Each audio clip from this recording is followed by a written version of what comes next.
ब्रह्मसूत्रम,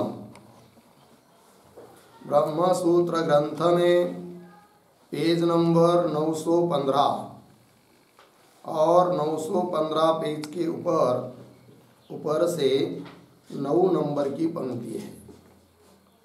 न वा विद्यैकत्वम अत्र न्याय्यः, विद्याभेद एव अत्र न्याय्यः। ठीक, चलिए तो बात यह चल रही है तृतीय अध्याय तृतीय पाद, और तृतीय पाद का यह 3 नंबर का अधिकरण है, और इस अधिकरण का नाम बताया था अन्यथात्वाधिकरणम।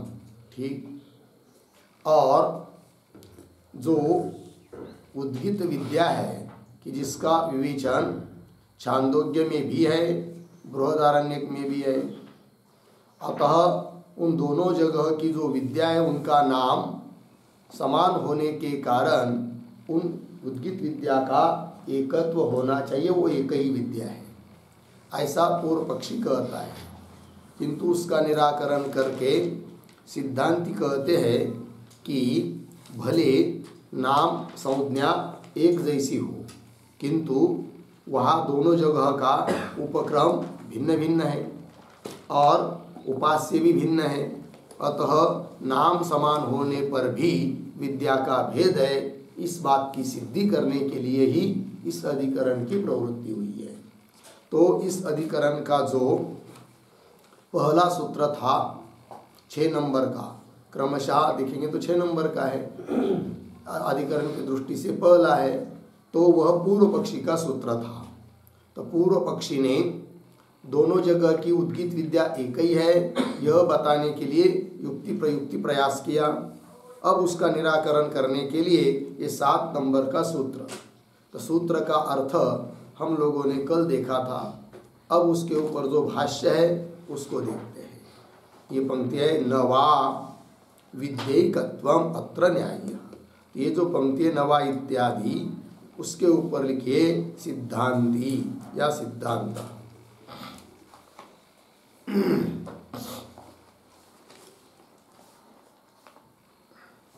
ठीक, और इस पंक्ति के पूर्व में एक छोटा वाक्य लिखते हैं अवतरण के रूप में, बहुविरुद्ध रूप भेदात, बहुविरुद्ध रूप भेदात न विद्यैक्यम, न विद्यैक्यम इति सिद्धान्तयति, इति सिद्धान्तयति न वा इति। ठीक है, देखो भाई, अत्यंत विरुद्ध रूप का भेद होने के कारण दोनों जगह की विद्या एक नहीं है, न विद्यैक्यम, यह सिद्धांत अब कह रहे हैं। तो न वा विद्यैकत्वम अत्र न्याय्यः, थोड़ा सा अन्वय, अत्र पीछे विद्यैकत्वम और पीछे न वा, फिर आगे न्याय्यः। तो अत्र, अत्र मतलब अत्र शब्द का अर्थ लिखिए शाखा द्वये, प्रकृत शाखा द्वये। जहाँ का प्रकरण चल रहा है उन 2 शाखाओं में, छांदोग्य और बृहदारण्यक में, प्रकृत शाखा द्वये। ठीक हो गया। विद्यैकत्वम न वा न्याय्यम, वा पद आया है, वा का अर्थ लिखिए अवधारण, अर्थात निश्चयार्थक बताने के लिए एव अर्थ में आया है वा, अर्थात न एव ऐसा उसका अर्थ होगा। न वा का मतलब न एव। ठीक है, तो अत्र यहाँ पर विद्या की एकता नहीं है, न एव न्याय्य, न्याय्य उचित, उचित नहीं है। फिर क्या उचित है, क्या योग्य है, तब करे सिद्धांति विद्या भेद एव अत्र न्याय्य। यहाँ पर विद्या का भेद, उपासना का भेद है, नाम समान होने पर भी छांदोग्य की उद्गीत उपासना अलग है, बृहदारण्यक की उद्गीत उपासना अलग है, ऐसा ही मानना चाहिए। बोलेंगे क्यों, कस्मात, प्रश्न चिन्ह है, प्रश्न किया गया, उत्तर दे रहे, हेतु दे रहे सूत्रस्थ पद के द्वारा। क्या? प्रकरण भेदात इति, दोनों जगह का प्रकरण अलग है। प्रकरण भेदात इसका ही अर्थ कर रहे प्रक्रम भेदात इत्यर्थ। प्रक्रम शब्द का अर्थ होता है उपक्रम। ठीक है, कोई भी विषय प्रतिपादन करने के लिए आरंभ में जो उसका निर्देश किया जाता है उसको कहते हैं क्या? उपक्रम। तो उपक्रम का भेद है। तो प्रक्रम भेदात इत्यर्थ, वो कैसे स्पष्ट करो? तब बोल रहे आगे तथा ही, है कि नहीं? दो शाखाओं का जो अलग अलग प्रक्रम है, उपक्रम है, उसको स्पष्ट कर रहे हैं। यह प्रक्रम भेद दृश्यते। यह कर्त वही शाखा द्वये, दो शाखाओं में प्रक्रम का भेद उपक्रम का भेद दिखाई देता है। तो बोले कि बताओ छांदोग्य में कैसा उपक्रम है और बृहदारण्यक में कैसा उपक्रम है। तब पहले बता रहे छांदोग्य का। तो छांदोग्य तावत, छांदोग्य में उपक्रम कैसा है इस बात का अब पहले स्पष्टीकरण कर रहे हैं। तो उपक्रम का वाक्य दे रहे हैं। ओम इति एतत् अक्षरम उद्गीतम उपासीत। ठीक है ना? तो ओम इति एतत् अक्षरम, ओम यह जो एक अक्षर है उसको ही उद्गीत के रूप में उपासना करें, जो कि उद्गीत का अवयव ओंकार है। ठीक है, एक अक्षर है। तो यहाँ पर छांदोग्य में उपास्य हुआ ओंकार, जो कि उद्गीत का एक अवयव है। ठीक है जी, ये बात हो गई। इति आगे, इति एवं उद्गीत अवयवस्य ओंकारस्य उपास्यत्वं प्रस्तुत्य। ठीक है ना? इति एवं, इस प्रकार से छांदोग्य में ओम इति एतत् इत्यादि वाक्य के द्वारा उद्गीत का अवयव, उद्गीत रूप जो एक कर्म है, गायन रूप विशेष कर्म यत्न में होने वाला, उसका अवयवभूत जो ओंकार, वो ओंकार ही उपास्य है, ऐसी वहाँ पर प्रस्तावना की गई है, उपक्रम किया गया है। फिर उस प्रकार की प्रस्तावना करके प्रस्तुत्य, फिर आगे क्या कहा? तो प्रस्तुत्य रसतमादि गुणोपव्याख्यानम तत्र कृत्वा। ठीक है ना? कैसा पढ़ेंगे? प्रस्तुत्य के बाद तत्र रस तमादि गुणोपव्याख्यानम कृत्वा, ऐसा आगे सर। अथ खलु एतस्य एव अक्षरस्य उपाख्यानम भवति इति। देखो भाई, ये जो पंक्ति है रसतमादि इत्यादि, रसतमादि के पहले एक वाक्य लिख लेते हैं अवतरण उद्धरण चिन्ह में। पृथ्व्यादि रसानाम, पृथ्व्यादि रसानाम रसतम ओंकार, रसतम ओंकार, उद्धरण चिन्ह आगे। आप्ति समृद्धि इति गुणान उक्त्वा, इति गुणान उक्त्वा गुणवती ओंकारे,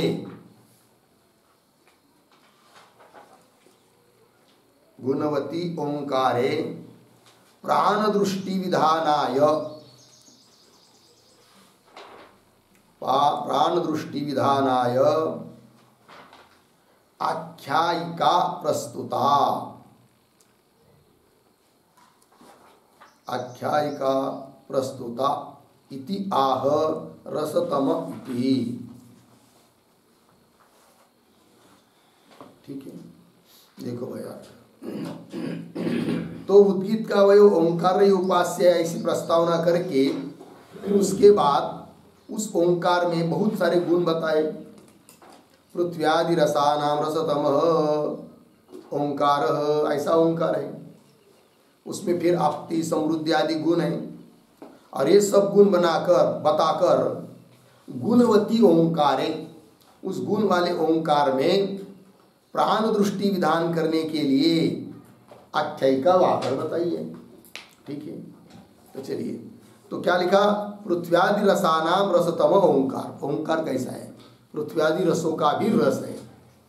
वो वहाँ पर सब बड़ी प्रक्रिया बताइए, छांदोग्य में जाएंगे तो समस्त ये जो पृथ्वी है वह सभी बाकी के पदार्थों का जो कि पृथ्वी के आश्रित रहते हैं, ठीक है, उन सभी का सारभूत है। कौन, पृथ्वी। इस बात को बताया गया है वहाँ पर, ठीक है कि नहीं। जितने भी जंगम स्थावर पदार्थ है पृथ्वी पर रहने वाले, उनका सारभूत तत्व है पृथ्वी, क्योंकि सबको आश्रय देती है कौन, पृथ्वी। और पृथ्वी का भी सारभूत तत्व है, प्रधान तत्व है जल, क्योंकि जल में ही पृथ्वी रहती है कि नहीं। जल ज़्यादा है, पृथ्वी कम है, ओतप्रोत जल है, तो जल बताया।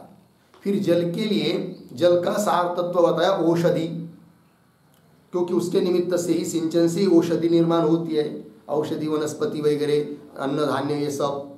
और उसका परिणाम शरीर है, अतः औषधियों का सार बताया है शरीर को, मनुष्य का शरीर।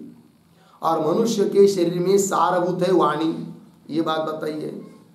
फिर वाणी का सारभूत है रुचा, फिर रुचाओं का सारभूत बताया है सामवेद, उसका सारभूत बताया है ओंकार। इस प्रकार से सभी पृथ्वी आदि रसों का सार है कौन, ओंकार।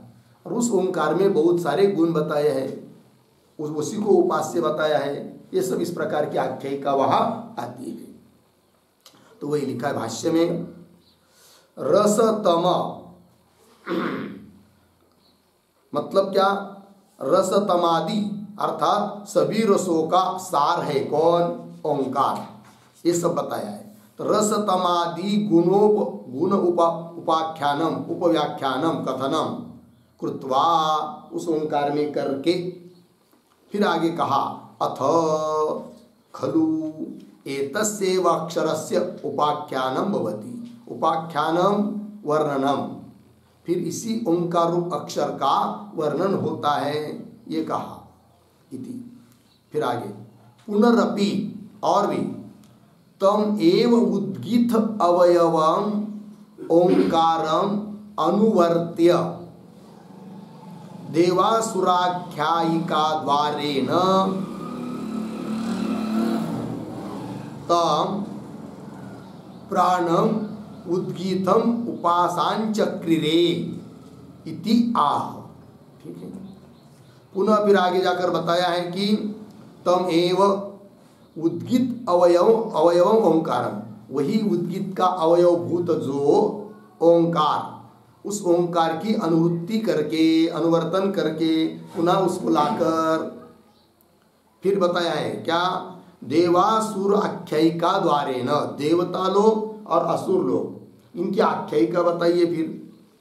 फिर आख्यायिका बताए उसी के संबंध में, ओंकार के संबंध में देव और असुरों की आख्यायिका बताई, और उस आख्यायिका के माध्यम से क्या कहा,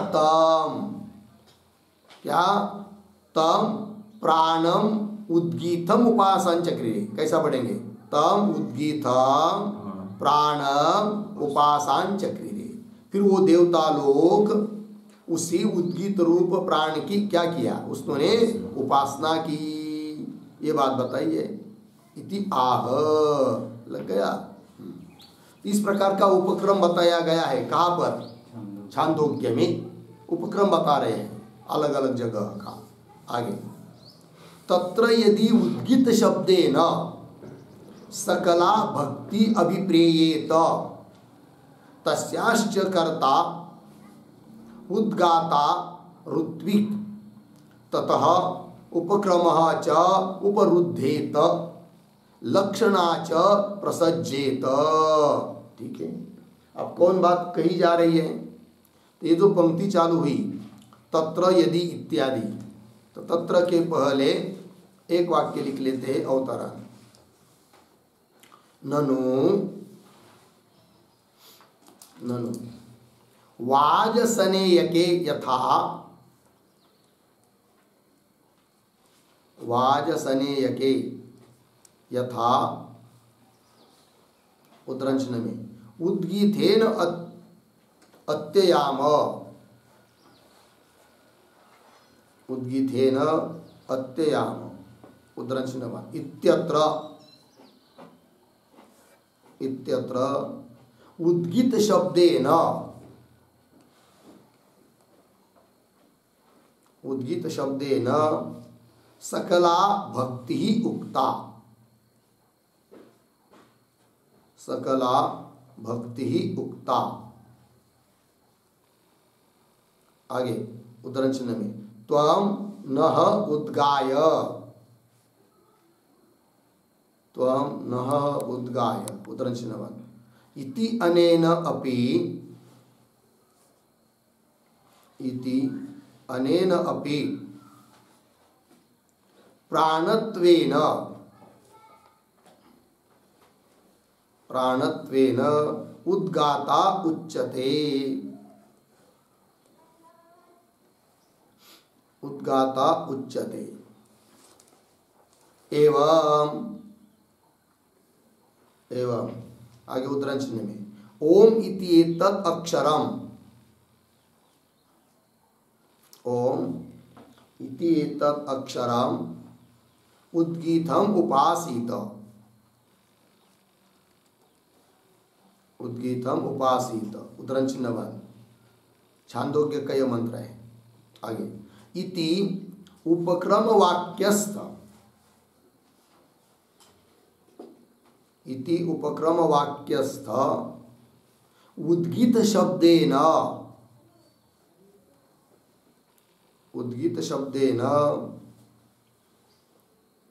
सकला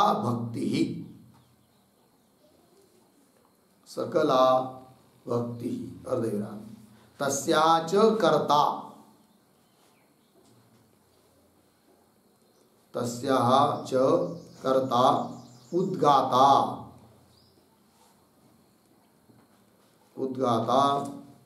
प्राणत्वेन उच्यताम् प्राणत्वेन उच्यताम् पूर्ण विराम अर्धविराम तथा च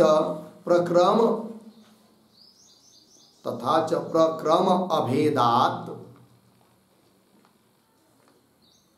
विद्यैक्यम अर्धविराम तत्र आह तत्र इति। ठीक है, देखो भाई यार कोई शंका कर रहा है क्या कि ननु वाजसने के बृहदारण्यक उपनिषद में यथा जिस प्रकार उद्गीतेन अत्ययाम उद्गीत के माध्यम से हम जय प्राप्त करेंगे ऐसा देवता लोगों ने चर्चा की, तो वहां पर उद्गीत शब्द से क्या ली गई है? सकला भक्ति, संपूर्ण उद्गीत उपासना।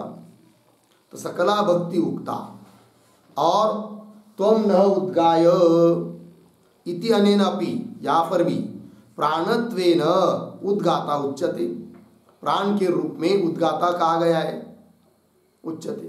तो जैसे बृहदारण्यक उपनिषद में है उसी प्रकार एवं ओम इति तत् अक्षरम उद्गीतम उपासित, यह जो छांदोग्य उपनिषद का उपक्रम वाक्य है, तो यहाँ पर भी उपक्रम वाक्यस्थ उद्गीत शब्द न, इस वाक्य में भी जो उद्गीत शब्द आया है उसके द्वारा सकला भक्ति संपूर्ण उद्गीत उपासना ले लो और उसका कर्ता उद्गाता प्राण को ले लो। तस्याच उत्कर्ता उद्गाता प्राणत्वेन उच्यता, प्राण के रूप में कह दो। तो दोनों जगह का उपक्रम एक जैसा हो जाएगा, छांदोग्य का और बृहदारण्य का। और उपक्रम यदि एक जैसा हो जाता है तो जिसके बल पर आप विद्या का भेद बता रहे हैं वो विद्या का भेद सिद्ध करने के लिए वो बचेगा नहीं, उपक्रम एक जैसा हो जाएगा, फिर विद्या का ऐक्य हो जाएगा। ऐसी कोई क्या कर रहा है शंका। उच्चता तथा च प्रक्रम अभेदात, प्रक्रम उपक्रम का भेद हो जाने से विद्यैक्यम, दोनों जगह की विद्या एक हो जाएगी। ऐसी कोई शंका करता है तो उसके प्रति बोल रहे हैं सिद्धांती तत्र इत्यादि पंक्ति से। तो पंक्ति को देखिए, तत्र का अर्थ लिखिए छांदोग्ये, यदि उद्गीत शब्देन सकला भक्ति अभिप्रेयेत, है कि नहीं? पूर्व पक्ष ने अपनी बात तो बता दी कि जैसे बृहदारण्यक में उद्गीत शब्द से सकल उद्गीत भक्ति ली गई है, उस प्रकार छांदोग्य के प्रकरण उपक्रम में भी जो उद्गीत शब्द आया है उससे समस्त क्या ले लो, क्या उद्गीत भक्ति ले लेना चाहिए। ऐसा यदि पूर्व पक्षी बोलता है तो उसको लिए कह रहे तत्र छांदोग्य यदि उद्गीत शब्देन सकला भक्ति अभिप्रेत, उद्गीत शब्द से समस्त उद्गीत भक्ति है लेना है, ऐसा यदि अभिप्राय समझेंगे तो क्या, और तस्याश्च कर्ता, और उस तस्याः हाँ तस्याः कर्ता लिखिए भक्ते हैं, उद्गीत भक्ते हैं, उद्गीत उपासनायाः कर्ता उद्गाता, उद्गाता मतलब उस उद्गीत का गान करने वाला, उद्गाता का अर्थ होता है गान करता, कर्ता उद्गाता क्या है आगे ऋत्विक, ततः उपक्रम, यदि ऐसा अर्थ करते हैं छांदोग्य में होगा क्या उससे, ततः ऐसा करने से उपक्रम च उपरुद्धेत, उपरुद्धेत शब्द का अर्थ होता है बाध्येत, उपक्रम का बाद होगा, क्योंकि छांदोग्य के उपक्रम में स्पष्ट रूप से लिखा है ओम इति एतत् अक्षरम, ऐसा लिखा है कि नहीं, उद्गीतम उपासित, तो उस ओंकार को ही उद्गीत के रूप में उपासना करो। फिर आप उद्गीत शब्द से पूरी उपासना ले रहे हैं, इसका मतलब जो उपक्रम क्या है उसका बाद होगा, और ओम का अर्थ समस्त उद्गीत ऐसा अर्थ तो नहीं है, वो लेना पड़ेगा, उसके लिए लक्षणा करना पड़ेगी, ये सब दिक्कत होगी। अतः छांदोग्य की तरह बृहदारण्य की तरह छांदोग्य का भी उपक्रम मान लेना ये न के न प्रकार से ऐसा हो नहीं सकता है। क्यों, उपक्रम च उपरुद्धेत और लक्षणा च प्रसज्जेत, और लक्षणा भी होगी करना पड़ेगी, फिर ये दिक्कत आएगी, वो ठीक नहीं है।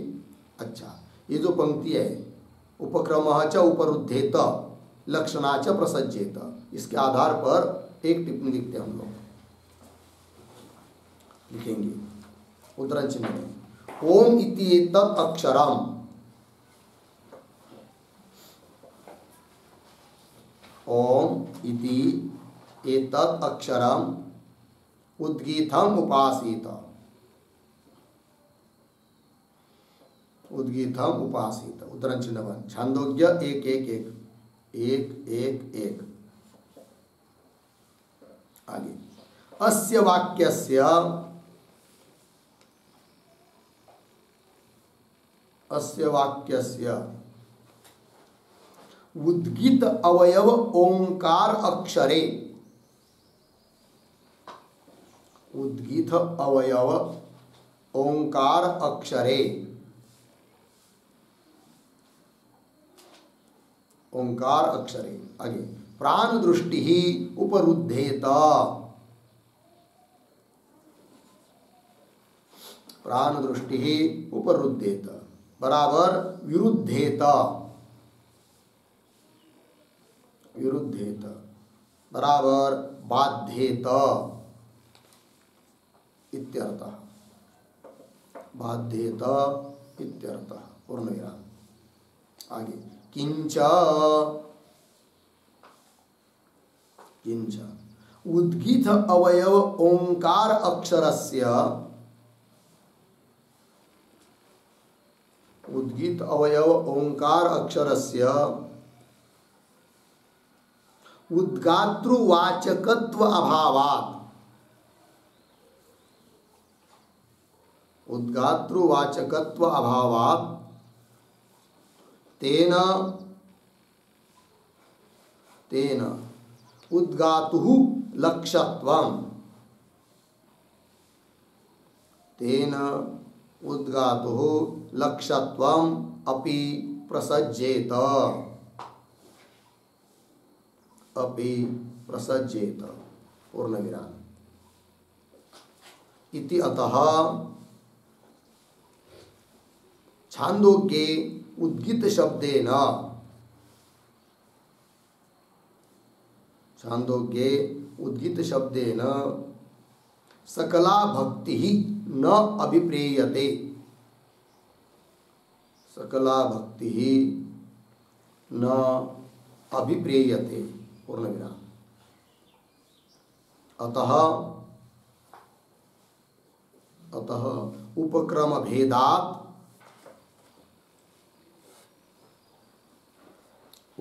भेदात् विद्यैक्यं न भवति। विद्यैक्यं न भवति इति भावः। हो गया। देखो भाई अर्थ। तो ओम इत्येतत् अक्षरम उद्गीतम उपासित, छांदोग्य में बताया है। अस्य वाक्यस्य उद्गीत अवयव ओंकार अक्षरे, है कि नहीं, इस वाक्य में बताया हुआ जो उद्गीत का अवयव ओंकार रूप अक्षर में जो प्राण दृष्टि बताई है, प्राण समझकर उपासना करने के लिए कहा है, वो उपरुद्धेत, वो बाधित हो जाएगी, अर्थात उपक्रम का बाद होगा। यदि उद्गीत शब्द से सकला भक्ति लेंगे तो एक बात ये होगी। और क्या होगा? किंच उद्गीत अवयव ओंकार अक्षरस्य, उद्गीत का अवयव जो ओंकार रूप अक्षर है, वह अक्षर, उस अक्षर में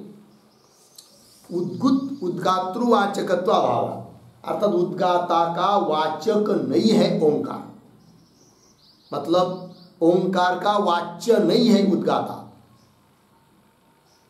दोनों बात एक ही है। ओंकार का वाच्य नहीं है उद्गाता, ओंकार शब्द का अर्थ उद्गाता नहीं है, अर्थात उद्गाता शब्द का वाचक ओंकार नहीं है। और वहाँ पर ओंकार ऐसा पद आया है उपक्रम में, और पूर्व पक्षी बोल रहा है कि सकला विद्या ले लो और उसका कर्ता जो उद्गाता उसको प्राण के रूप में ले लो, ये सब बोल रहा है। तब होगा क्या? तो जो कि ओंकार का वाच्य नहीं है उद्गाता, उसको भी लेना पड़ेगा लक्षणा करके, तो लक्षणा करनी पड़ेगी, ये भी दिक्कत आएगी। वही करे तेना उद्गातु लक्ष्यत्वम अपि प्रसज्येत, उद्गाता लक्ष्य बन जाएगा, लक्षणा करनी पड़ेगी उसको लेने के लिए। इति अतः ऐसा होने से छांदोग्ये उद्गीत शब्देन सकला भक्ति न विप्रेयते, इसलिए छांदोग्य में उद्गीत शब्द से संपूर्ण उद्गीत उपासना को नहीं ग्रहण कर सकते।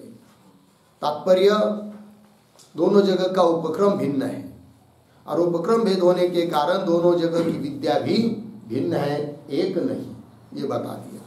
आगे चलिए। उपरुद्धेत लक्षणाच प्रसज्येत, और क्या बात होगी फिर?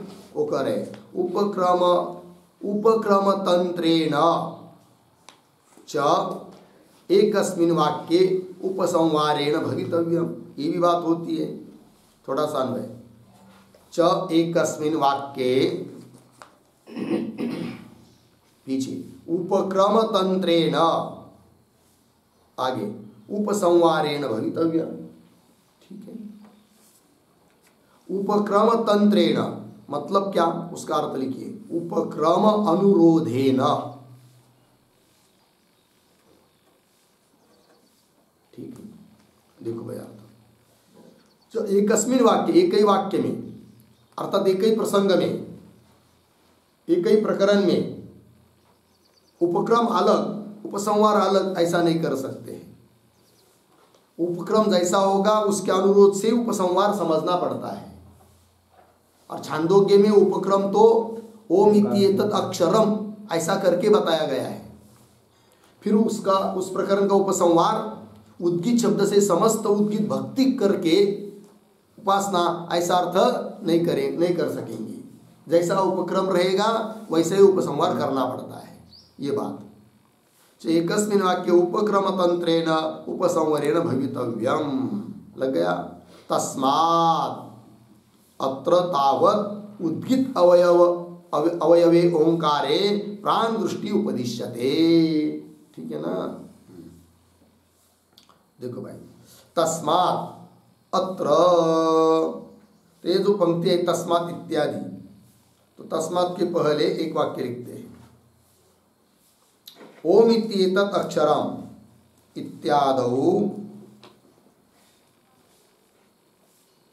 ओम इत्येतत् अक्षरम इत्यादौ तर्हि कः अर्थः स्यात्, कः अर्थः स्यात् इति आशंक्य आह, तस्मात् इति, हो गया। देखो भाई, तो उद्गित शब्द से उद्गित को सकल उपासना नहीं ले सकते हैं। फिर प्रश्न उठेगा कि ओम इत्येतत् अक्षरम इत्यादि में उसका अर्थ क्या है। तब तो बता रहे यहाँ पर तस्मात् इत्यादि पंक्ति से। तो पद आया है तस्मात्। तस्मात् मतलब क्या? तस्मात् शब्द का अर्थ लिखिए, उपसंहारस्य उपक्रम अधीनत्वात्। उपसंहारस्य उपक्रमाधीनत्वात्। ठीक, उपसंहार जो होता है वो उपक्रम के अधीन होता है। जैसा उपक्रम रहेगा वैसा ही उपसंहार करना पड़ता है। इसलिए तस्मात् अत्र तावत्। अत्र, अत्र मतलब अत्र शब्द का अर्थ लिखिए, ओम इत्येतत् इति वाक्ये। ओम इत्येतत् अक्षरम ऐसा जो वाक्य है ना, इति वाक्य, इस वाक्य में। चलिए आगे, तस्मात् अत्र तावत् उद्गित अवयव ओंकारे। उद्गित का अवयव जो ओंकार, उस ओंकार में प्राण दृष्टि उपदिश्यते। उस ओंकार में ही प्राण दृष्टि करके उपासना का उपदेश किया जाता है, न कि ओंकार से या उद्गित शब्द से समस्त उद्गित उपासना ली जाती है। ये बात हुई। और ये हुआ उपक्रम कहाँ का? छांदोग्य का। अब बताना है वाजसनेय बृहदारण्यक का। तब आगे करें, वाजसनेय के तत् उद्गित शब्देन अवयव ग्रहणे कारणाभावात् सकला एव भक्ति अवेद्यते। ये दोनों का अंतर है। वहाँ पर उद्गित शब्द से समस्त उद्गित भक्ति ली जाती है, क्योंकि वहाँ पर उद्गित शब्द का अर्थ एक कोई अक्षर ओंकार आदि करने के लिए कोई कारण नहीं है। ये बात। चलिए, ये जो पंक्ति है वाजसनेय के, उसके पूर्व में एक वाक्य लिखते हैं छोटा सा, एवं छांदोग्ये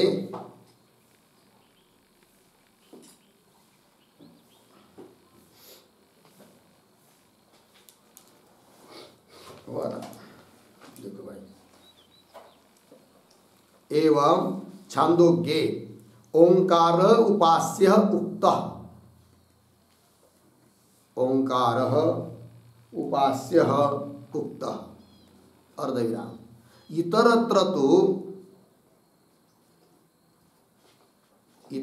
तो प्राण इति उपास्य भेदात्। इति उपास्य भेदात् विद्याभेदः इति आह। उपास्य भेदात् विद्याभेदः इति आह। ठीक है ना, वाजसनेय इत्यादि पंक्ति से। एवं इस प्रकार से छांदोग्य में ओंकार उपास्य है, ये बात बता दी, उपक्रम वैसा है। और इतरत्र अर्थात बाकी की जगह बृहदारण्यक आदि में प्राण उपास्य, प्राण उपास्य है, तो प्राण इति उपास्य भेदात्। इस प्रकार उपास्य का भेद होने के कारण विद्या का भेद है, इस बात को बोल रहे हैं। तो पंक्ति देखिए, वाजसनेय के तु उद्गित शब्देन अवयव ग्रहणे कारणाभावात्। जैसे छांदोग्य में उद्गित शब्द से उद्गित का अवयव ओंकार एक अक्षर लिया गया, क्योंकि वैसा वहाँ पर स्पष्ट उल्लेख भी है। उस प्रकार वाजसनेय के अर्थात बृहदारण्यक उपनिषद में उद्गित शब्द से उसका अवयवभूत कोई एक अक्षर लेने में कोई कारण नहीं है। तो उद्गित शब्देन अवयव ग्रहणे कारणाभावात्, कारण नहीं है, इसलिए फिर क्या करना पड़ता है? उद्गित शब्द से सकला एव भक्ति ही अवेद्यते। अवेद्यते ज्ञायते, बोध्यते, जानी जाती है। उद्गित शब्द से समस्त भक्ति ली जाती है, ये बात है। और इस पंक्ति में जो आया है ना कारणाभावात्, उस पर एक वाक्य लिखते हैं, लिखेंगे कारणाभावात् इति,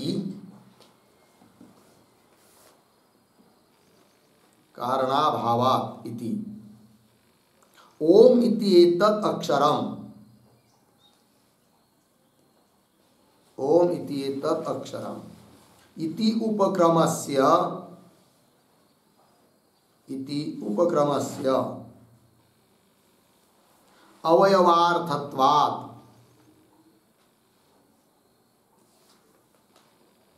अवयवार्थत्वात्। आगे उद्धरण चिन्ह में तम उद्गीतम उपासित इत्यत्र, उद्धरण चिन्ह 1, तम उद्गीतम उपासित इत्यत्र उद्गीत शब्देन, उद्गीत शब्देन अवयवः गृहीतः, अवयवः गृहीतः अर्धेना।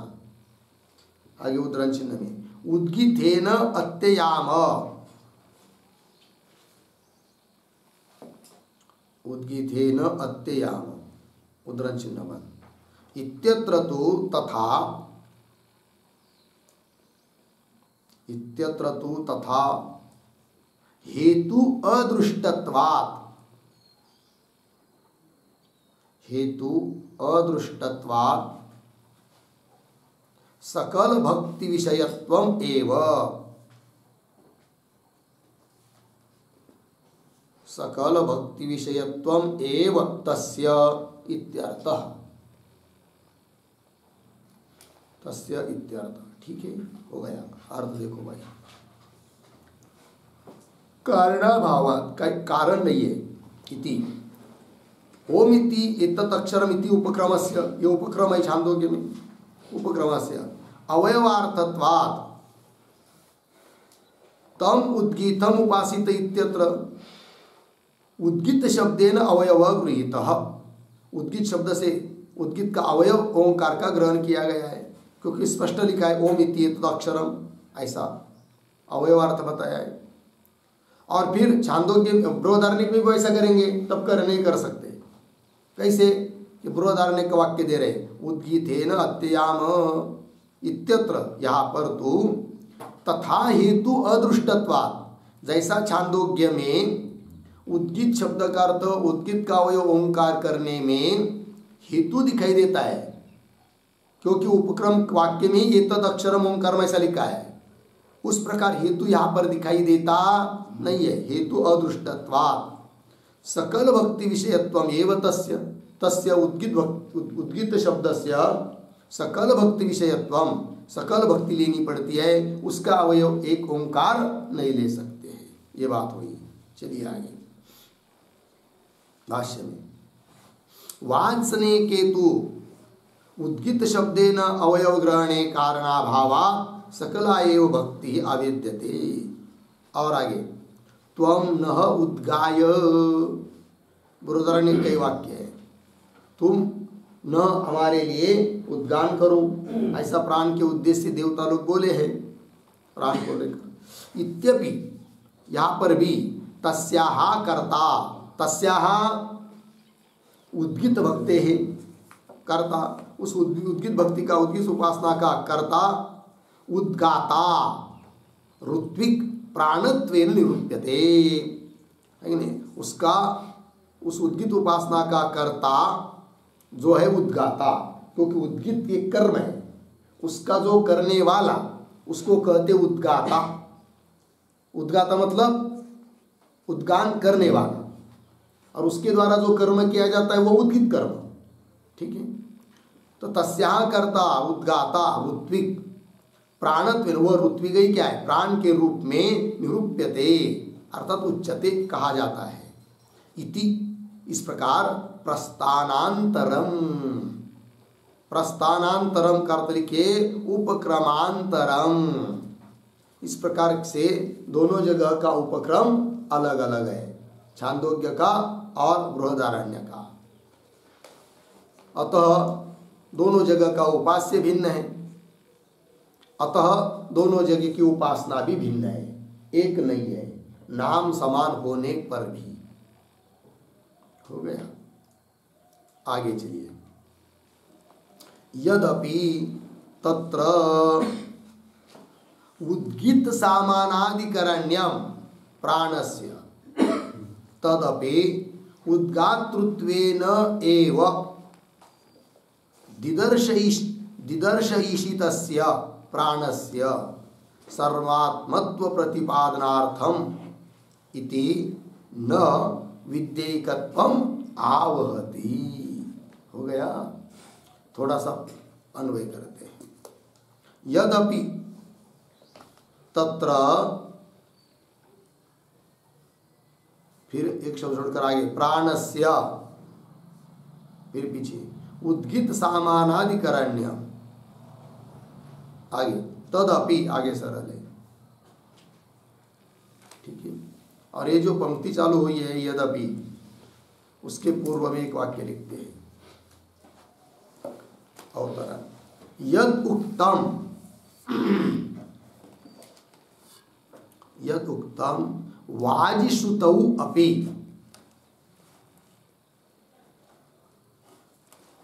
वाजिश्रुतौ अपि प्राणस्य, प्राणस्य उद्गित रूपत्व श्रुतेः,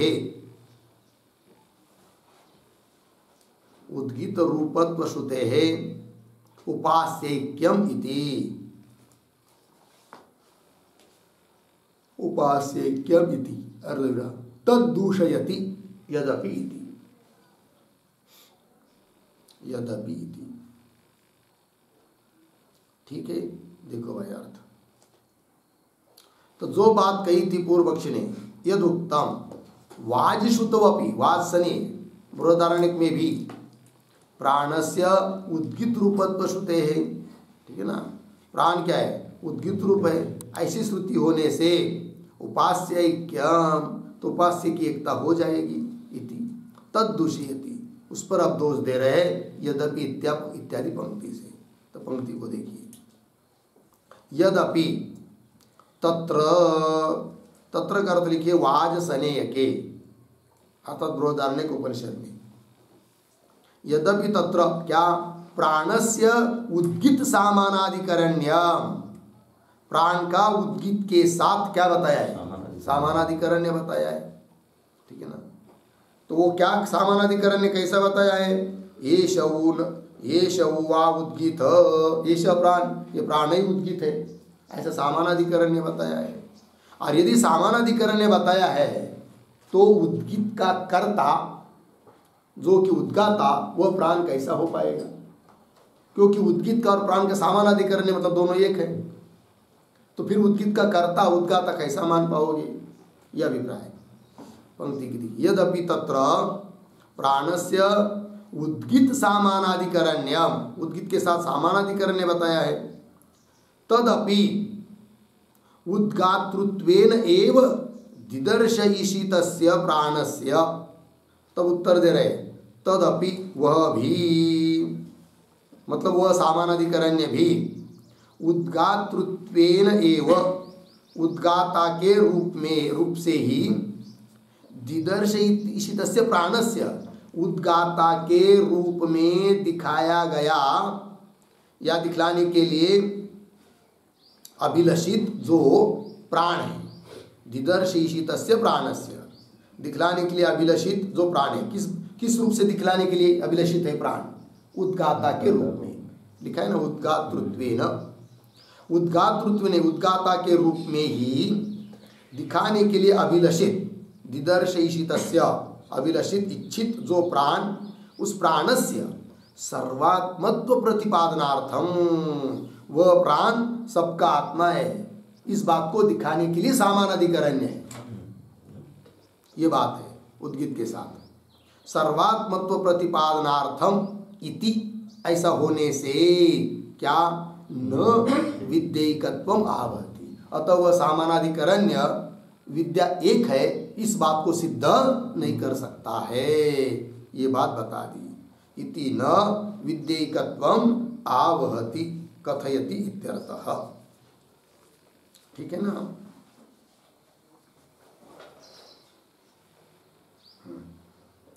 ये जो आया ना इति न इति इत्यादि, सर्वात्मत्व प्रतिपादनार्थम इति, इसके ऊपर एक पंक्ति लिखती छोटी सी, तत्र उद्गितः उपास्यतया न उक्तः, उपास्यतया न उक्तः, किंतु उपास्यस्य प्राणस्य गुणतया, किंतु उपास्यस्य प्राणस्य गुणतया इत्यर्थः। ठीक है ना। उसमें उद्गीत जो सामानाधिकरण में उद्गीत बताया है, उपास्यतया न उक्तः, किंतु उपास्य जो है प्राण उसके गुण के रूप में बताया है, ये इसका मतलब है। इति न विद्येकत्वम आवहति, हो गया। चलिए आगे आगे। सकल भक्ति विषय एव च तत्र अपि उद्गीत शब्द इति वैषम्यम। ठीक है, थोड़ा सा शब्दों का अन्वय बीच में आया है तत्र, आगे तत्र अपि उद्गीत शब्द, फिर पीछे शुरू में सकल भक्ति विषय एव च, सकल भक्ति विषय एव च, आगे इति वैषम्यम। ठीक, और ये जो पंक्ति चालू हुई है सकल भक्ति विषय इत्यादि, उसके पूर्व में एक वाक्य लिखते हैं,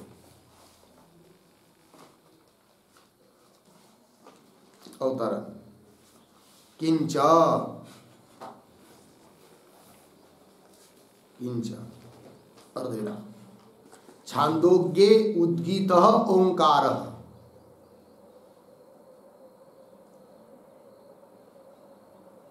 छांदोग्ये उद्गीतः ओंकारः अर्धविराम अत्र तु भक्ति, अत्र तु भक्ति इति उपास्य भेदः इति आह,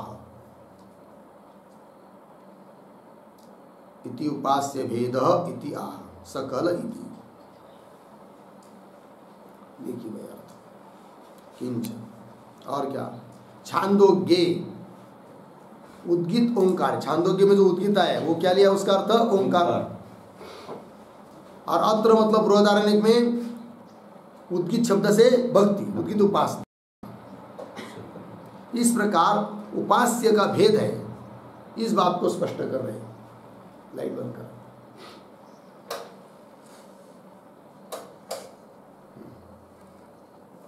चलिए फिर आगे पंक्ति भाष्य में तत्र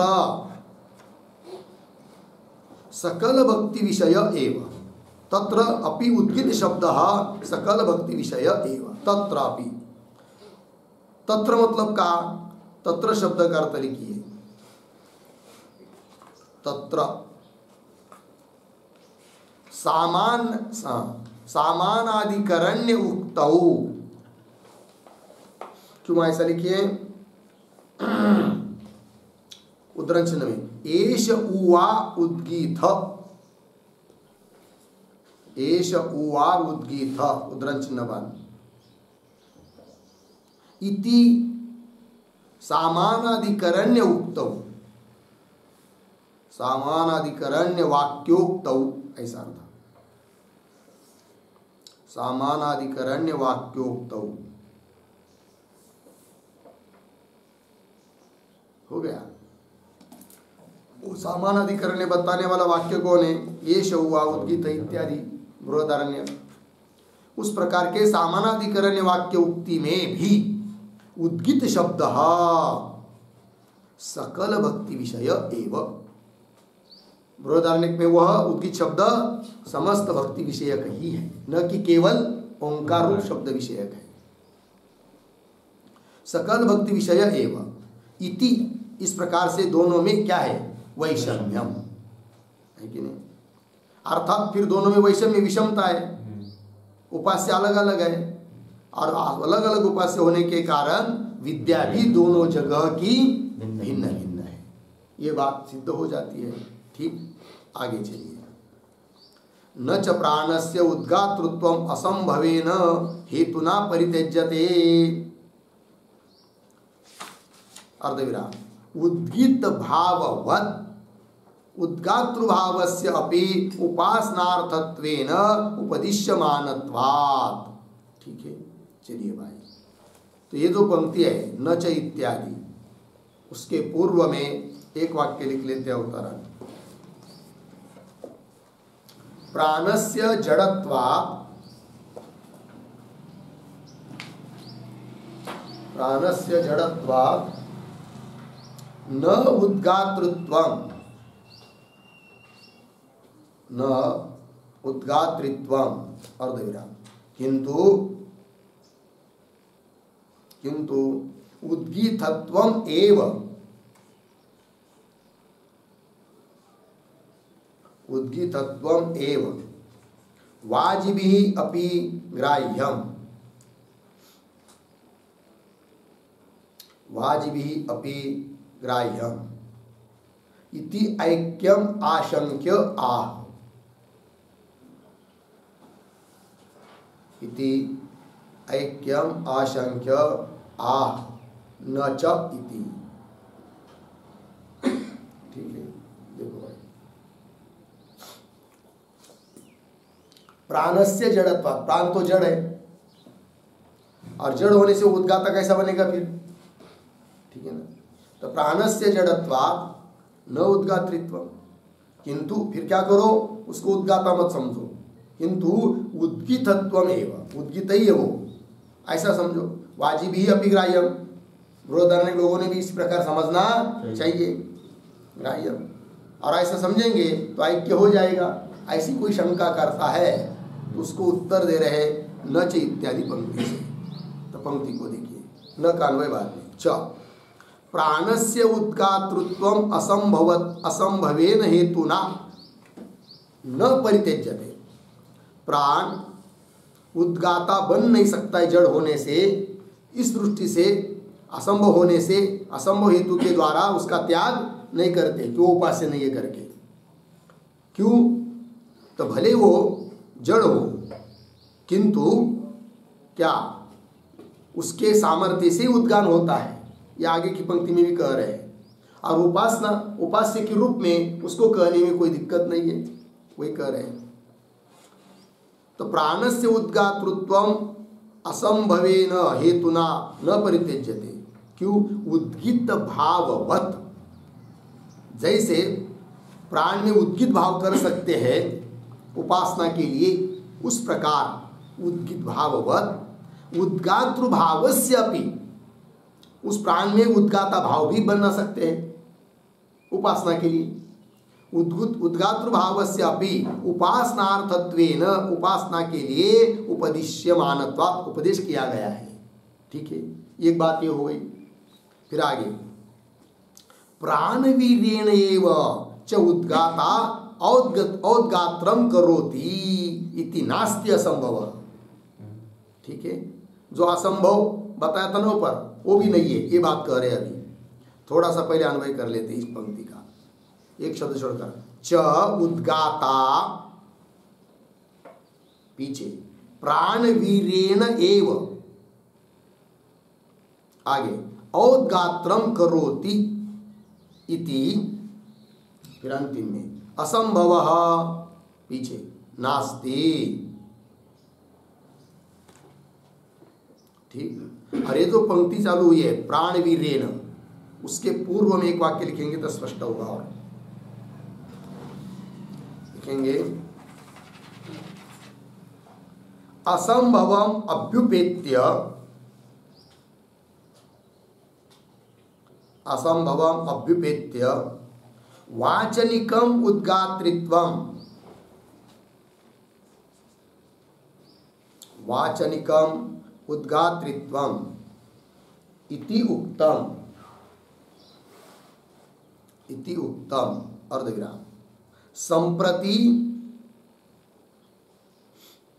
संप्रति असंभवः अपि नास्ति, असंभवः अपि नास्ति इति आह प्राणवीर्येण इति। अर्थ देखो भाई,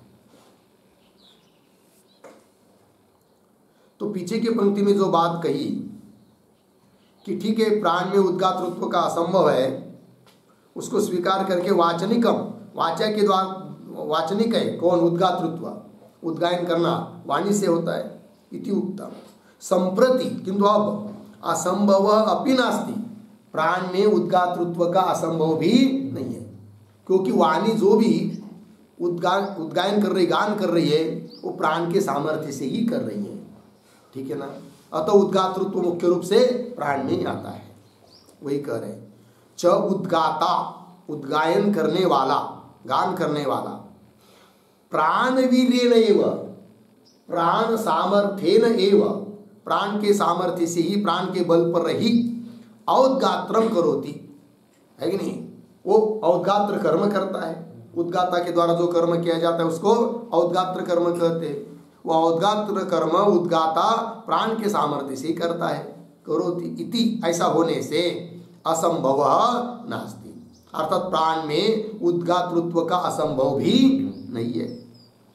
आगे तथा च तत्र एव श्रावितम, और ये बात हम हमारे मन से बोलते ऐसी बात नहीं, वहीं पर श्रुति ने बताया है। तो तथा च इस पंक्ति से कह रहे हैं। इस तथा के पहले भी एक वाक्य लिखी छोटा सा, तथा च के पहले औद्गात्रम, औद्गात्रम उद्गाता, उद्गाता प्राणवीर्येन करोति, प्राणवीर्येन करोति इति एतद् एव कथम, इति एतद् एव कथम, अर्धविराम, तत्र आह तथा च इति, तथा च इति, ठीक है।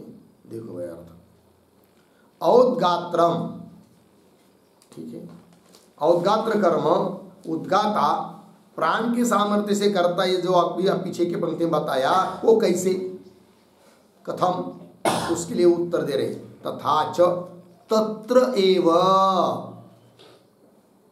तत्र एव मतलब कहा, तो तत्र एव का अर्थ लिखिए वाजसनेय के उद्गित प्रकरणे एव, बृहदारण्यक के उद्गित प्रकरण में ही, तत्र एव वाजसनेय के उद्गित प्रकरणे एव। देखिए भाई, तथा च तत्र एव श्रावितम, श्रुति ने बताया है। क्या बताया, वाचा च हि एव सह प्राणेन च उदगायत, उदगायत, बृहदारण्यक 1:3-24 इति, ठीक है। तो इस श्रुति वाक्य का अर्थ लिखिए। प्रतीक सह, सह बराबर उद्गाता, उद्गाता प्राण प्रधानया वाचा, प्राण प्रधानया वाचा, आगे उदगायत प्रतीक है, उदगायत बराबर औद्गात्रम कृतवान,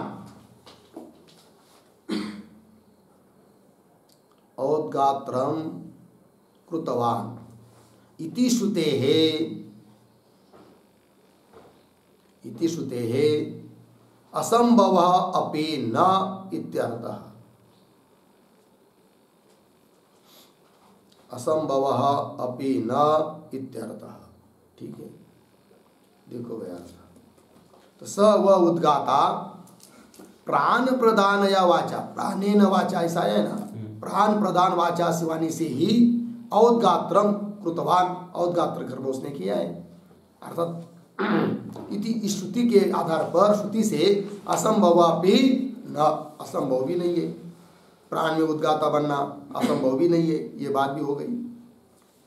आगे चलिए, इति न च विवक्षितार्थ भेदे अवगम्यमाने वाक्य छायानुकार मात्रेण समानार्थत्वम अध्यवसातुम युक्तम, ठीक है। अब इस पंक्ति से कौन बात कही जा रही है, तो ये जो पंक्ति चालू हुई न च, उसके पूर्व में एक वाक्य लिखते हैं अवतरण, यद उक्तम यदुक्तम बहुतर अर्थ अविशेषात्, बहुतर अर्थ अविशेषात् ही विद्येक्यम इति, विद्येक्यम इति अर्धविराम तत्र आह न च इति, तत्र आह न च इति। ठीक, देखो भैया अर्थ। यद उक्तम, जो कहा था पूर्व पक्षी ने कि दोनों जगह की उद्गीत विद्या एक ही माननी चाहिए, क्योंकि बहुत बातों का क्या है, साम्य है। देवासुरों का संग्राम वगैरह वगैरह बहुत सारी बात बताई थी ना। यद उत्तम बहुतर अर्थ अविशेषा समानत्वात् ही विद्येक्यम, इसलिए विद्या एक होनी चाहिए, ऐसा कहा था उसने। उस बारे में अब बोल रहे हैं नच इत्यादि पंक्ति से। तो न का अन्वय बाद में विवक्षित अर्थ भेदे, जो कहने के लिए मुख्य इच्छित अर्थ है उसमें ही यदि भेद है तो, उपास्य में ही यदि भेद है तो अवगम्य माने, भेद का ज्ञान हो जाने पर वाक्य छाया अनुकार मात्रेण समानार्थत्वम अध्यवसातुम न युक्तम, न का अन्वय युक्तम के साथ। वाक्य छाया अनुकार मात्रेण, अनुकार मात्रेण इसका अर्थ लिखिए सादृश्य मात्रेण। ठीक है, तो वाक्य छाया एक जैसे, उधर का वाक्य उसकी इधर, उसके जैसे इधर का वाक्य दिखाई दे रहा है, छाया समान। वाक्य छाया अनुकार मात्रेण सादृश्य मात्र से समानार्थत्व, समानार्थत्व मतलब एकार्थत्व, दोनों जगह की विद्या एक है, इस प्रकार का अध्यवसातुम निश्चय करना न युक्तम, युक्त नहीं है, ये बात बता दी। न युक्तम, इसके आधार पर एक टिप्पणी लिखते थोड़ी सी, एक वाक्य लिखेंगे। एकत्र, एकत्र उद्गाता प्राणः उपास्यः, उद्गाता प्राणः उपास्यः अर्धविराम। अन्यत्र ओंकारः, अन्यत्र ओंकारः इति अंतरंग उपास्य रूप भेदे, अंतरंग उपास्य रूप भेदे स्पष्टे सति, उपास्य रूप भेदे स्पष्टे सति बहिरंग अर्थवाद साम्य मात्रेण, बहिरंग अर्थवाद साम्य मात्रेण न उपासना ऐक्यम युक्तम, न उपासना ऐक्यम युक्तम। ठीक है, देखो भैया युक्तम इत्यर्थ। भाष्य पंक्ति में आया था ना, विवक्षित अर्थ भेदे अवगम्य माने, विवक्षित अर्थ, तो क्या विवक्षित अर्थ है, तब कर एकत्र एक जगह तो उद्गाता जो प्राण वो बताया है, क्या उपास्य छांदोग्य में, और अन्य है ना, एकत्र उद्गाता, सॉरी एकत्र एक जगह उद्गाता कौन, प्राण, वो क्या है, उपास्य है, ये बात बताया। और अन्यत्र दूसरी जगह ओंकार, छांदोग्य में ओंकार को क्या बताया, उपास्य बताया। एक जगह उद्गाता प्राण को उपास्य बताया बृहदारण्यक में, और छांदोग्य में ओंकार को।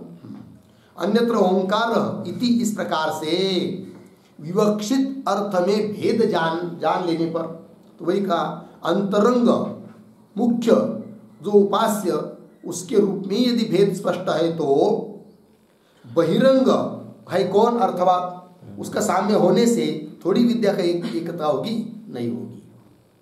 बहिरंग अर्थवाद साम्य मात्रे न उपासना ऐक्यम युक्तम, उपासना में एकता कहना युक्ति युक्त नहीं है, बहिरंग के आधार पर। ठीक है, ये बात हुई।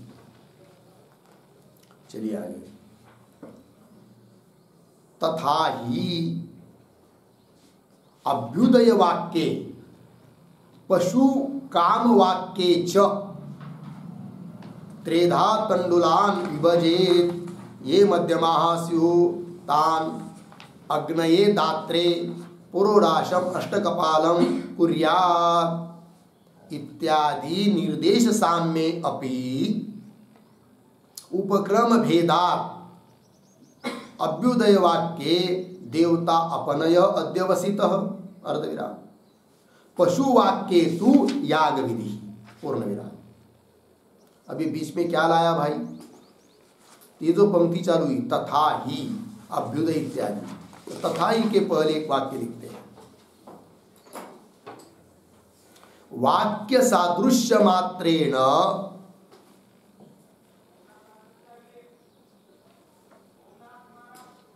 वाक्य सादृश्य मात्रेण अर्थैक्यम नास्ति अर्थैक्यम नास्ति इत्यत्र दृष्टान्तम आह इत्यत्र दृष्टान्तम आह तथा ही इति। ठीक है, चलिए भाई, भाष्य में अभी अभी पीछे के पंक्ति में कहा था कि वाक्य छाया अनुकार मात्रेण, केवल वाक्यों की सादृश्यता दिखाई दे रही है, उतने मात्र से क्या समानार्थत्व एक अर्थत्व हो नहीं सकता, ये बताया, उसके लिए दृष्टांत दे रहे हैं। ठीक है, तो वाक्य सादृश्य मात्रेण अर्थैक्यम नास्ति, केवल वाक्य सदृश दिखाई दे रहे दोनों जगह के, इसलिए दोनों जगह का अर्थ एक है, ऐसा हो नहीं सकता। इत्यत्र दृष्टान्तमाह, क्या दे रहे, तथा ही अभ्युदय वाक्य पशु काम वाक्य च, दो वाक्य अलग अलग जगह के है कि नहीं। एक जगह क्या है अभ्युदय वाक्य और एक जगह क्या है पशु काम वाक्य, ठीक है ना। और दोनों जगह समान एक कुछ वाक्य आते हैं, वो कौन है, वो दे रहे त्रिधा तंडुलान विभजेत ये मध्यमाः स्युः, तीन प्रकार से तंडुल का विभाग करे, तंडुल चावल का विभाग करे, उसमें जो मध्यम है तान उसको अग्नये दात्रे, दात्रे अग्नय, दातृत्व धर्म विशिष्ट अग्नि के लिए क्या करे, पुरोडाशम अष्टकपालम कुर्यात्, अष्टकपालम पुरोडाशम कुर्यात्, 8 कपाल वाला पुरोडाश करे। यह वाक्य दोनों जगह समान है, दोनों जगह समान है, इसका मतलब वो दोनों जगह के कर्म या विद्या एक है ऐसा नहीं, ये बात। इत्यादि निर्देश साम्ये अपि, दोनों जगह का निर्देश समान होने पर भी, उपक्रम भेदात, क्योंकि दोनों जगह का उपक्रम कैसा है, भिन्न है। कौन दोनों जगहों का, पशुकाम वाक्य और अभ्युदय वाक्य। हाँ, अभ्युदय वाक्य का और पशुकाम वाक्य का उपक्रम भिन्न भिन्न होने से दोनों का अर्थ एक नहीं, अलग अलग है। क्या अर्थ है दोनों का अलग अलग, तो अभ्युदय वाक्य में देवता का अपनय अध्यवसित निश्चित किया गया है कि नहीं, और पशुकाम वाक्य में याग की विधि बताई गई है, तो दोनों जगह का अर्थ अलग अलग हुआ, वाक्य की सदृश्यता होने पर भी। इतने दृष्टांत से इतना ही समझना है कि वाक्य की सादृश्यता होने पर भी दोनों जगह का अर्थ एक नहीं होता है। उस प्रकार उद्गित उपासना के बारे में बहुत सारे अर्थ दोनों जगह समान होने पर भी वो उद्गित उपासना एक नहीं है, ये कहना है। ठीक है ना,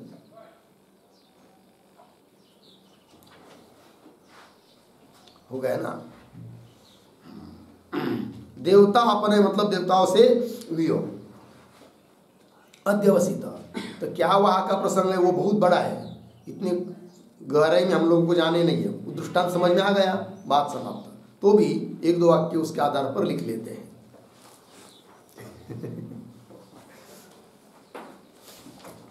लिखेंगे, दृष्टांत समझ में आ गया, लेकिन बस ऐसा ऐसा है, जैसे वहां पर समान वाक्य होने पर भी दोनों की जगह का कर्म या उपासना एक नहीं है, उस प्रकार इधर भी बस लिखेंगे थोड़ा सा। चतुर्दश्याम एव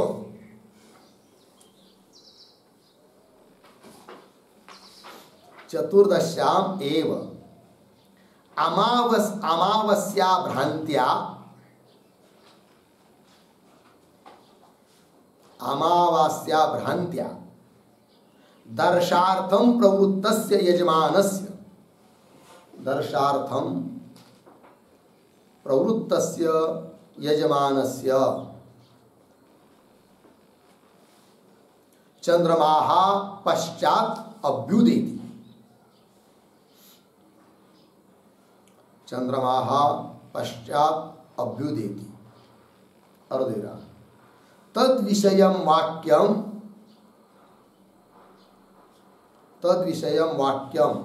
अभ्युदय वाक्यम अभ्युदय वाक्यम कंस में लिखिए अभ्युदेति इति अभ्युदेति इति पद घटित वाक्यम इति पद घटित वाक्यम कंस बार अर्धविराम आगे तस्मिन् वाक्ये अर्धविराम आगे तथा पशुकामस्य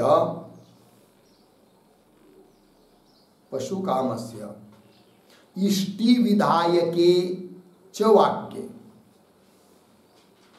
इष्टि विधायके च वाक्ये आगे यद्यपि उद्धरण चिन्ह में त्रेधा तंडुलान विभजेत उद्धरण चिन्ह 1 इत्यादि निर्देश तुल्य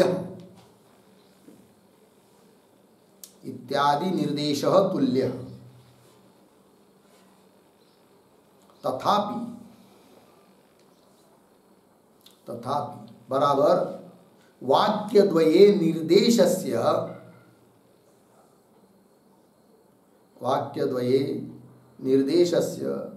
सादृश्यमात्रेण अपि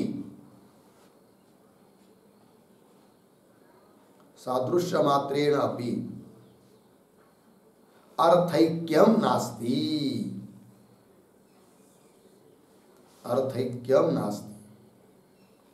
उद्धरण चिन्ह अर्धविराम प्रक्रम भेदात अर्थभेद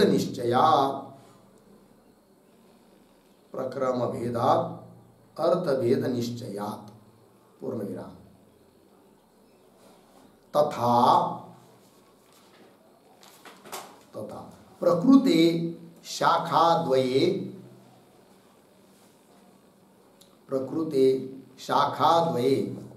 बहुतर अर्थवादिक सादृश्ये अपि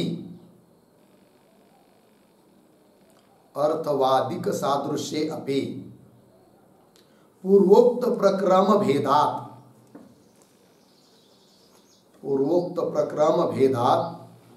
विद्याभेदः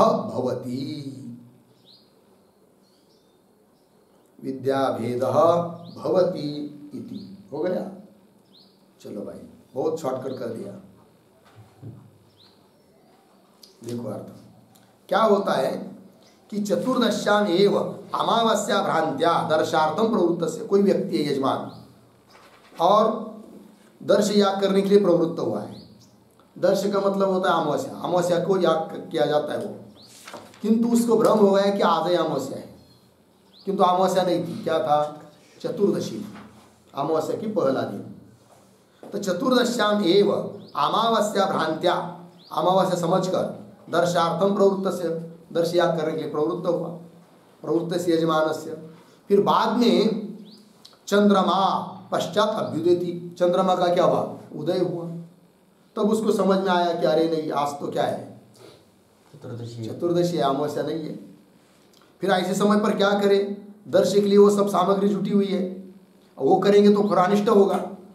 फिर उस सामग्री उस देवताओं के लिए न कर देकर उन देवताओं से हटाना। देवता अपनयः अध्यवसित आया है भाष्य में। उन देवताओं से हटाकर फिर चतुर्दशी के लिए जिन देवताओं के लिए दिया जाता है उन देवताओं के लिए वो दी जाती है सामग्री। ठीक, तब चंद्रमा पश्चात अभ्युदयति।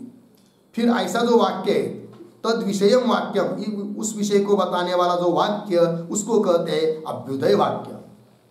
तात्पर्य अभ्युदेति इति पद घटित वाक्य तस्मिन वाक्य, क्योंकि भाष्य में आया था ना शुरू में क्या, तथा ही अभ्युदय वाक्य। अभ्युदय वाक्य क्या है वो बात भी समझ में आ गई।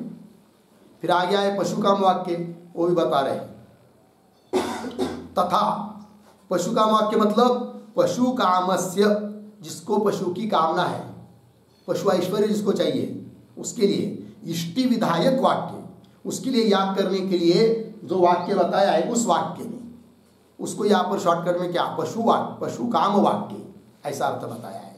अर्थात पशु की कामना जिसको है उस पशु कामना वाले के लिए, पशु प्राप्त होने के लिए जो इष्टि की जाती है उस इष्टि का याग का विधान करने वाला जो वाक्य, उस वाक्य को कहते हैं क्या, पशु काम वाक्य। तथा पशु कामस्य इष्टि विधायके च वाक्ये, यद्यपि आप दोनों जगह एक वाक्य समान रूप से पढ़ा है, वो कौन, त्रेधा तंडुलान विभजेत, 3 प्रकार से तंडुलों का विभाग करे, भाष्य में दिया वो पूरा वाक्य इत्यादि निर्देश तुल्य समान है। तथापि दोनों जगह का वाक्य समान होने पर भी वाक्य द्वये निर्देशस्य सादृश्य मात्रेण अपि अर्थैक्यम नास्ति, दोनों का अर्थ एक नहीं है। क्यों, प्रक्रम भेदात अर्थभेद निश्चय, प्रक्रम उपक्रम का भेद है अतः अर्थ का भेद का निश्चय हो चुका है, इसलिए दोनों जगह का अर्थ एक नहीं है। ये दृष्टांत में बताया। तब उस प्रकार अब देखिए, तथा प्रकृते, जिसका प्रकृत प्रसंग चल रहा है, बृहदारण्यक और छांदोग्य में उद्गीत उपासना बताई है, वो दोनों उपासना एक है क्या भिन्न है, ये प्रसंग चल रहा है।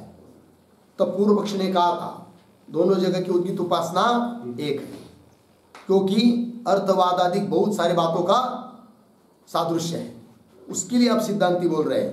तथा प्रकृति शाखा द्वये बहुत अर्थवादिक सादृश्य भी, बहुत प्रकार से अर्थवादिक सादृश्य होने पर भी पूर्वोक्त प्रक्रम भेदा, जो शुरू में इस सूत्र के भाष्य करते समय प्रकरण का भेद बताया, उपक्रम का भेद बताया है, उससे निश्चय होता है कि दोनों जगह की विद्या भिन्न है, एक नहीं। हो गया। चलिए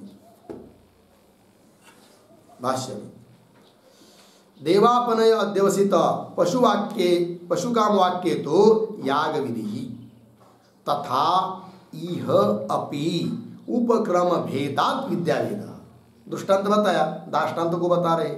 तथा इह अपि, जिसका प्रकृत प्रसंग चल रहा है उद्गीत विद्या का, यह अपि उपक्रम भेदात, छांदोग्य में उपक्रम अलग है और बृहदारण्यक में उपक्रम अलग है उस उद्गीत विद्या के प्रसंग में, अतः दोनों जगह की उपासना भिन्न भिन्न है। नाम समान होने पर भी और अर्थवादी बहुत सारी चीजें समान होने पर भी विद्या का भेद है, दोनों जगह की उद्गीत विद्या एक नहीं है। तथा यह अपि उपक्रम भेदात विद्या भेद लग गया। आगे चलिए, परोवर्यस्त्वादिवत्, अब ये क्या बीच में पकड़ लाया, तो उसके पूर्व में एक वाक्य लिखा होता है तो समझ में आएगा। पूर्वतंत्र सिद्धम, पूर्वतंत्र सिद्धम दृष्टांतम बहि एव उक्त्वा, बहि एव उक्त्वा सौत्रम दृष्टांतम आदाय, सौत्रम दृष्टांतम आदाय व्याचष्टे परोवर्यस्त्वादिवत् इति। देखिए भाई अर्थ, ऊपर जो दृष्टांत दिया था अभ्युदय वाक्य और पशुकाम वाक्य का, वह दृष्टांत पूर्व तंत्र में, पूर्व मीमांसा में प्रसिद्ध है, उसका सूत्र के बाहर नहीं विवेचन कर दिया, ठीक है ना, सूत्र में उसका उल्लेख किया भी नहीं। तो पूर्व तंत्र सिद्धम दृष्टांतम बहि एव उक्त्वा, बाहर नहीं उसको बताकर फिर अब सौत्र दृष्टांतम आदाय, सूत्र में बताया हुआ जो दृष्टांत है उसको लेकर अब व्याख्यान कर रहे हैं। सूत्र आया था ना 7 नंबर का, उसमें क्या लिखा है? न वा प्रकरण भेदा, आगे लिखा है परोवरीयस्त्वादिवत, ये दृष्टांत है। उस दृष्टांत की व्याख्या अब कर रहे हैं भगवान भाष्यकार। तो पंक्ति को देखिए, परोवरीयस्त्वादिवत, ये आगे, यथा परमात्म दृष्टि अध्यास साम्ये अपि आकाशो हि एव एभ्यः जायान आकाश परायणं, छांदोग्य 1:9-1। आगे, स एषः परोवरीयान उद्गीत स एष अनन्तः, छांदोग्य 1:9-2। इति परोवरीयस्त्व गुण विशिष्टम उद्गीत उपासनम अक्ष आदित्यादिगत हिरण्यश्मश्रुत्वादि गुण विशिष्ट उद्गीत उपासनात् भिन्न। पूर्ण विराम हो गया। अर्थ को देखिए, कुछ नहीं, बहुत सरल है। जो अंतिम आया है ना, उसको मुख्य में पकड़िए। तो 2 उद्गीत उपासना और है, परोवरीयस्त्वादि गुण विशिष्ट उद्गीत उपासना 1, परोवरीयस्त्वादि गुण विशिष्ट। परोवरीय मतलब बड़के से बड़ा, श्रेष्ठ से श्रेष्ठ, ऐसा जो उस गुण से विशिष्ट उद्गीत उपासना 1। और दूसरी अक्ष आदित्यादिगत, अक्ष आँख, आदित्य सूर्य, इनमें विद्यमान जो पुरुष कि जिसके हिरण्य श्मश्रुत्वादि गुण है, सुवर्ण की उसकी दाढ़ी मूंछ आदि है, हिरण्य श्मश्रुत्वादि गुण विशिष्ट, ऐसी उसकी एक उद्गीत उपासना है। विशिष्ट उद्गीत उपासना भिन्न, ये 2 उद्गीत उपासना है, वो एक दूसरे से भिन्न है। कौन? जो कि परोवरीयस्त्वादि गुण से विशिष्ट है, एक वो अलग है, और हिरण्य श्मश्रुत्वादि गुण विशिष्ट उद्गीत उपासना उससे भिन्न है। क्यों? उपक्रम के भेद से। उसी प्रकार ये दृष्टांत हुआ। उसी प्रकार छांदोग्य में और बृहदारण्यक में जो उद्गीत उपासना जिसका प्रकरण आप चल रहा है यहाँ पर, वो भी दोनों जगह की भिन्न भिन्न है। इतना ही कहना है। ठीक, पंक्ति को देखिए शुरू से। परोवरीयस्त्वादिवत यथा परमात्म दृष्टि अध्यास साम्ये अपि, मिल गया। इस पर एक वाक्य लिखते पहले, आकाशे आदित्यादौ च, आकाशे आदित्यादौ च परमात्म दृष्टेः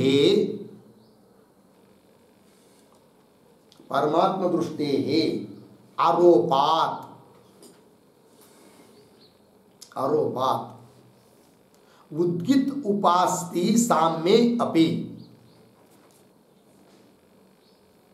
उद्गीत उपास्ति साम्ये अपि। आगे, अक्षादित्यगत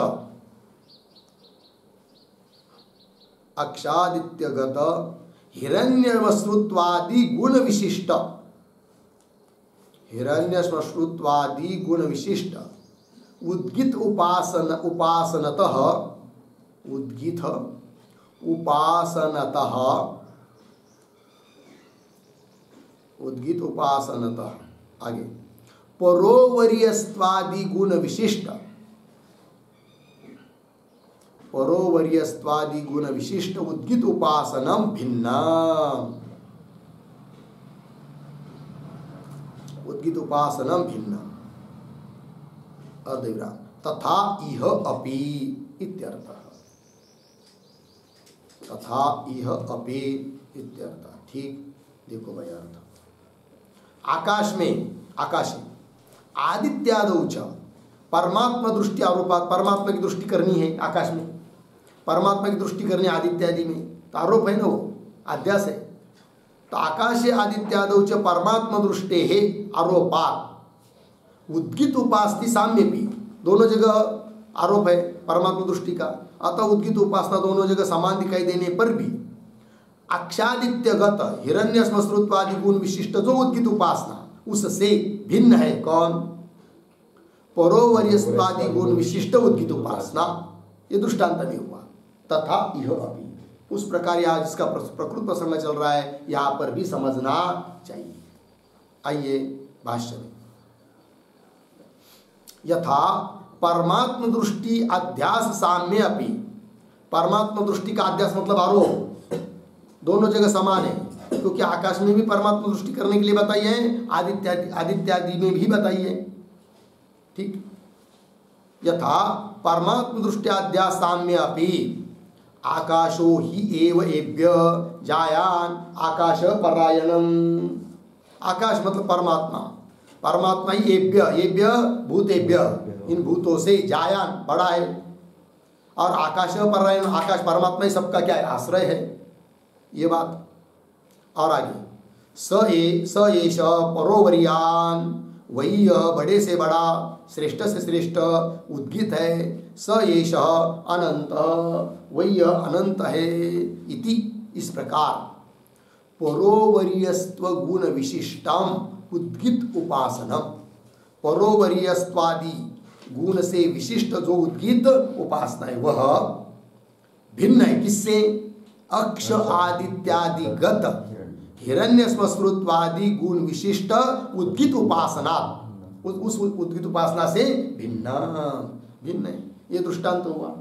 उसी प्रकार यहाँ पर प्रकृत प्रसंग में भी समझ लेना चाहिए कि दोनों जगह उद्गीत उपासना ऐसा नाम समान होने पर भी और अर्थवादी बहुत सारे चीज समान होने पर भी दोनों जगह की उद्गीत उपासना भिन्न है। हो गया। चलिए आगे। न च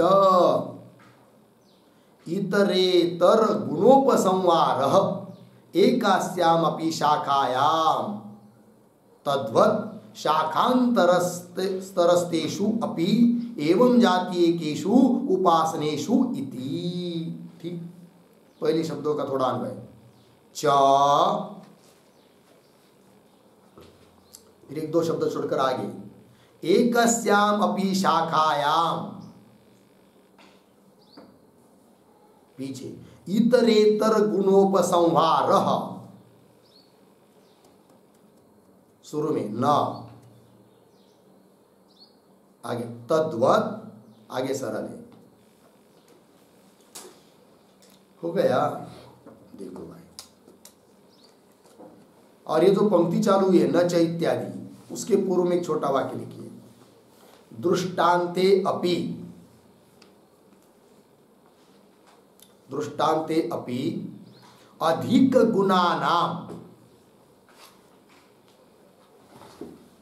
अधिक गुणानाम अन्यः अन्यत्र, अन्यः अन्यत्र उपसंहारात्, अन्य अन्यत्र उपसंहारात् विद्येक्यम स्यात्, विद्येक्यम स्यात् इति आशंक्य आह, इति आशंक्य आह न च इति। हो गया।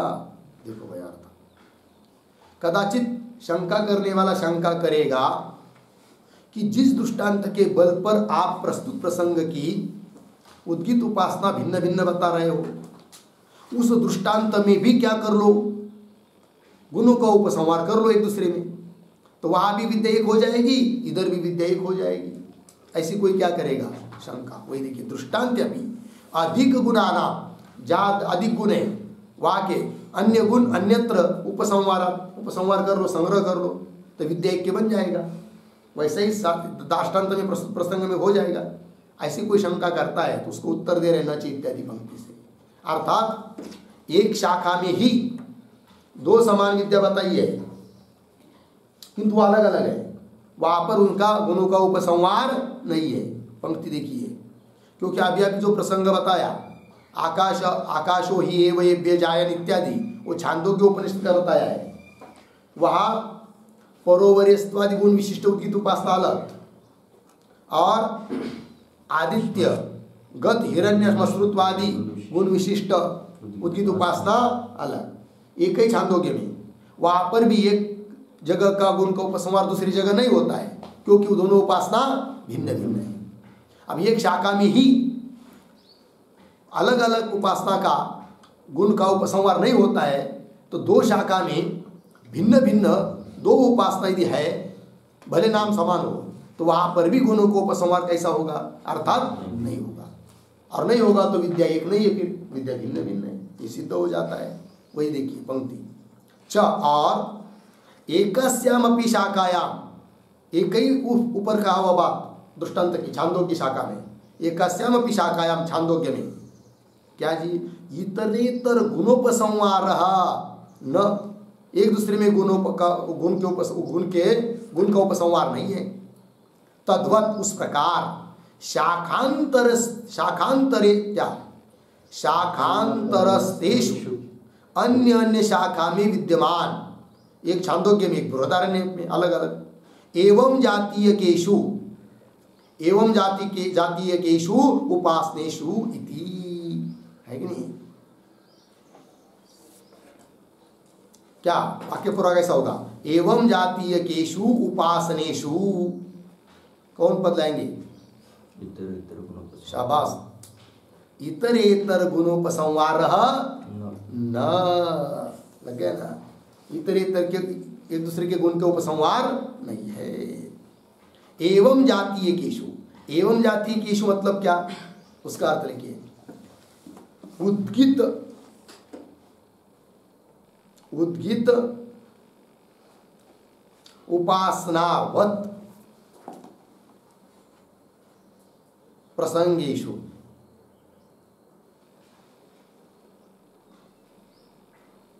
हो गया?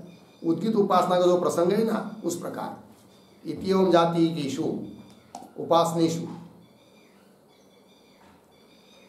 क्या? इतरेतर गुणोपसंहार न, एक दूसरे के गुणों का उपसंहार यहाँ पर भी नहीं है। तात्पर्य दोनों जगह की विद्या भिन्न भिन्न है, एक नहीं है। ये बात हो गई।